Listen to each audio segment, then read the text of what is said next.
Hey guys, முடி வெட்ட போகிறேன். என் மூஞ்சி ஏதோ பாலிஷ் பண்ண பாறாங்கல் மாதிரி இல்லை. இது வந்து போன மாதம் வெட்ட முடி. ஆக்சுவலி நான் வந்து மாதத்தில் ஒரு வாட்டி இந்த மாதிரி போய் முடியை வந்து ஷேப் பண்ணி விடுவேன். ஃபுல்லாக வெட்டலாம் மாட்டேன், பட் இந்த மாதிரி ஆகிற டைமில் போய் கொஞ்சம் மினுக்கு வேலையெல்லாம் பண்ணி விடுவேன். என்னடா காட்டுக்குள்ளே நடந்து போயிட்டு இருக்கீன்னு நீங்கள் யோசிப்பீங்க. எனக்கு பஸ் ஸ்டாண்ட் போடுறதுக்கு கொஞ்சம் தூரம் நடக்கணும்.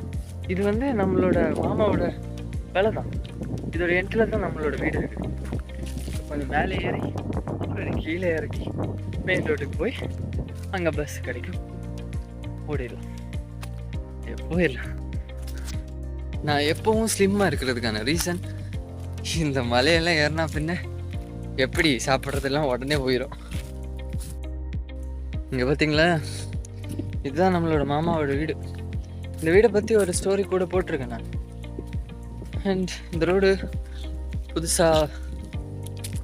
புதுசாக போட்ட ரோடு. இதுக்கு முன்னாடி இங்கெல்லாம் காடாக இருக்கும், ஒரு சின்ன இடம் மட்டும்தான் இருக்கும்.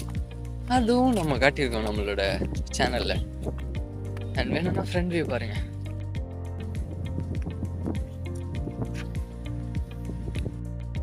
எஸ், பெருமையாக சொல்லிக்கலாம் இயற்கையோடு சேர்ந்து வாழ்கிறோம் அப்படின்னு. ஆனால் இந்த மாதிரி சின்ன சின்ன விஷயத்துக்கு கூட நம்ம வந்து ஒரு 15-13 கிலோமீட்டர்ஸ் எல்லாம் போகணும். பஸ்ஸில் போக வேண்டியிருக்கும், பைக் இல்லைன்னா கஷ்டம், இந்த மாதிரி அலைய வேண்டியிருக்கும். ஸோ அந்த மாதிரி சின்ன சின்ன தேவைகளுக்கு ரொம்ப லாங் போக வேண்டியிருக்கும். அதெல்லாம் ரொம்ப கஷ்டமான விஷயம். மற்றபடி இங்கே வாழ்கிறது ரொம்ப சைலண்டாக, அமைதியாக, ஹாப்பியாக இருக்கும். என் மூஞ்சி என்னாலே பார்க்க முடியல. இப்போ தான் பஸ்ஸே மேலே போகுது. அந்த பஸ்ஸு திருப்பி கீழே வர்ற வரைக்கும் வெயிட் பண்ண வேண்டியிருக்கும்.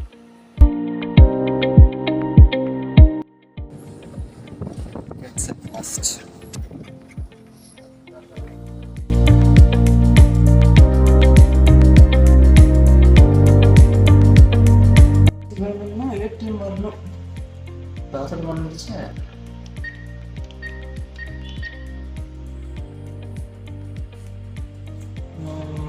Cash withdrawal, saving account.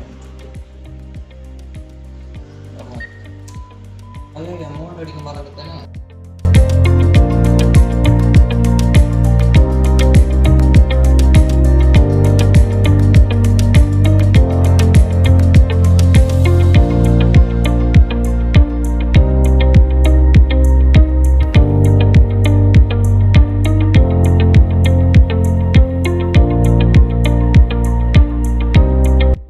Hello guys, முடி வெட்டிட்டு வந்தாச்சு. ஆக்சுவலி ஐ ஆம் டிசப்பாயிண்டட். ஏன்னா முடி இருந்தப்பவே நல்லா தான் இருந்துங்க. இது வந்து புது கடையில் நான் வெட்டினேன்னா, மீன்ஸ் ரெகுலராக வெட்டுற கடையில் அந்த அண்ணா வந்து லீவுன்றதுனால நான் வந்து நமக்கு அர்ஜெண்ட்டாக முடி வெட்டி தான் ஆகணுன்றதுனால இன்னொரு கடையில் போய் வெட்டினேன்னா மயிறு மண்டை இந்த மாதிரி ஆயிடுச்சு. என்ன பண்ணுறது? ஆக்சுவலி அந்த கடையில் வந்து நான் மட்டும்தான் யங்கான பர்சன்.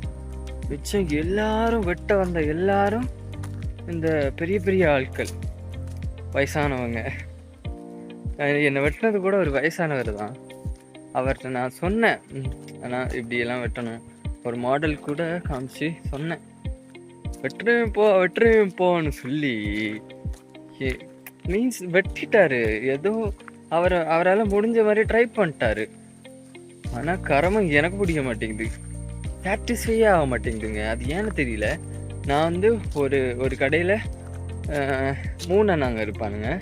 அதில் ஒரே ஒரு அண்ணன்ட்ட தான் வெட்டுவேன். அந்த அண்ணன் இல்லைன்னா நான் வெட்டவே மாட்டேன்.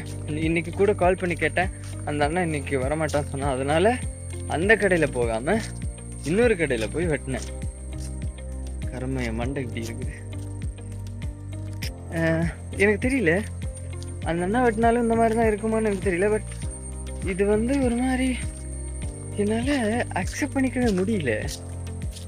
ஒவ்வொரு வந்து வெட்டுறப்ப என் மண்டைய இந்த சைடு பிடிக்கிறாரு, அந்த சைடு பிடிக்கிறாரு, ஒரு மாதிரி புட்டிங்க கையில் எடுக்கிற மாதிரி அந்த மாதிரி ஹேண்டில் பண்ணாரு. அம்மா அப்புறம் இந்த சைடில் கூட ஒரு மாதிரி அந்த பிளேடிட்டு ஒரு வலி வலிச்சாரு, உயிர் போச்சு அளவு. ஏன்னா நான் வந்து அந்த அண்ணன் வர்றனாலே வந்து இது பண்ணியிருப்பேன், வெட்டியிருப்பேன். பட் நமக்கு நாளைக்கு ஒரு ஷோ இருக்குது, அதுக்கு போய் தான் ஆகணும். போகிறப்ப அந்த மாதிரி முடி இருக்கிறத விட வெட்டினா நல்லா இருக்குமேன்னு நினச்சேன். ஆனால் இதுக்கு முடி இருந்தப்பவே நல்லா இருந்துச்சு. கரமம். அப்புறம் எனக்கு ஹேர் கட் பண்ணி விட்டவர் சிரிக்கவே மாட்டாருன்னு நினைக்கிறேன். ஆக்சுவலி அவருக்கு தெரியாதுன்னு நினைக்கிறேன் சிரிக்கிறதுக்கு. ஒரு மாதிரி மூஞ்சிய உருன்னு வச்சுட்டு இருந்தா யாருக்கு பேச தோணும்? ஒரு மாதிரி இருக்கு மண்டையும் மண்டை ஒரு மாதிரி மிலிட்ரிக்காரங்க வெட்டுற மாதிரியே இருக்குல்ல, மிலிட்ரி மண்டை. என்னோட ஃபேஸ் தெரியாது, எனக்கு இந்த மூஞ்சியை காட்டுறதுக்கும் விருப்பம் இல்லை. அப்புறம் நம்ம இப்போ வந்து எஸ்டேட் வழியாக தான் நம்ம வீட்டுக்கு போயிட்டு இருக்கோம். ஒரு பஸ் வரும், எஸ்டேட்டை சுற்றி போகிற ஒரு பஸ் வரும். அந்த பஸ்ஸில் வந்தோம்னா நம்ம இந்த எஸ்டேட்டுக்குள்ளே இந்த மாதிரி மரங்களுக்கு இடையில் நடந்து போகலாம். பட் நம்ம மார்னிங் போனது வந்து டைரெக்டாக, அதுவும் இந்த மாதிரி மரங்களாக தான் இருக்கும், அது வந்து டைரெக்டாக நம்ம மெயின் ரோடுக்கு போயிடும். பட் இது வந்து கொஞ்சம் உள்ளே இருக்கும், மெயின் ரோடை தாண்டி கொஞ்சம் உள்ளே இருக்கும். அந்த இடத்துல பஸ் வரும், நம்ம வந்து போய்க்கலாம். பட் எப்போவும் இந்த பஸ் இருக்காது, எப்போ சின்ன இருக்கும், அதுவும் கொஞ்சம் கஷ்டம். பட் இதை தாண்டி ஒரு ஊர் இருக்குது, அந்த ஊரில் வாழ்கிறவங்க எல்லாம் ரொம்ப கஷ்டம். மீன்ஸ் இந்த ஒரு பஸ்ஸை விட்டோம்னா அடுத்து பஸ்ஸே இருக்காது, ஒரு 5-6 கிலோமீட்டர்ஸ் நடக்க வேண்டியிருக்கும், பாவம். ஸோ இதுதான் எஸ்டேட்டோட ரோட்டை சுற்றி ரப்பர் மரங்கள் நிற்கும். இப்படியே தான் நம்ம வீட்டுக்கு போகிறோம். இன்னுங்க பார்த்தீங்களா, சின்ன வயசில் அந்த மரத்தை பார்த்து நான் பயந்துருக்கேன்.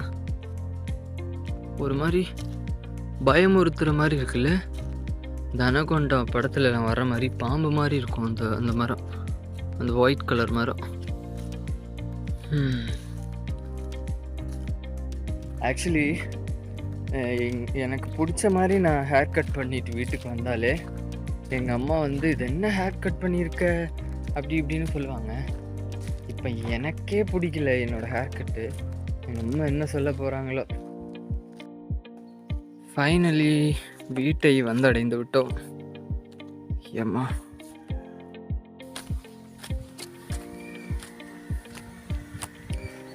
என்ன சொல்ல போகிறாங்களோ.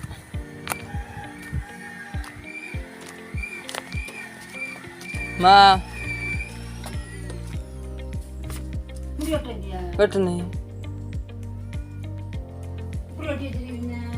ஏன் நல்லா தான் வெட்டிச்சிருக்கு. ஐயா எனக்கும் பிடிச்ச இல்லை, புதிய கடை நல்லா தான் இருக்குதோ. இன்னும் ஒன்றும் செய்ய முடியாது. சரி போய் குளிச்சுட்டு வருவோம். முடி வெட்டினா குளிக்கணும், இல்லைன்னா என்னது தாரித்திரியம் வருமா. ஸோ கைஸ், நான் வந்து குளிக்க போகிறேன்னு சொல்லிட்டு குளிக்கலை, போய் படுத்து தூங்கிட்டேன். இப்போ தான் எழுந்தேன். ஸோ எழுந்ததுக்கப்புறம் தான் ஞாபகம் வந்துச்சு நாளைக்கு ஷோ இருக்குது, ஷோவுக்கு போடுறதுக்கு ஷூ இல்லை. ஸோ அதை வந்து ஒன்று ஷோவுக்கு போடுறதுக்கு, இன்னொன்று வந்து போட்டுட்டு போகிறதுக்கு. ஸோ அதுங்களை வந்து வாஷ் பண்ணி போடலாம். ட்ரை ஆகுமான்னு எனக்கு தெரியல. வாஷ் பண்ணி இப்போ போடுவோம், இப்போவாச்சும் போடுவோம். எவ்வளோ நாள் இருந்துச்சு, நான் 1 மாதத்துக்கு முன்னாடியே க்ளீன் பண்ணி வைக்கணும்னு நினச்சேன். மீன்ஸ் நம்ம இந்த ஷூவை போட்டுட்டு எங்கேயும் போகிறதில்ல, ஸோ அதனால். ஆனால் லாஸ்ட் டேயில் தான் எல்லாமே செய்கிறது. ஸோ கைஸ், நம்ம வந்து அப்படி ஷூ எல்லாம் வாஷ் பண்ணியாச்சு.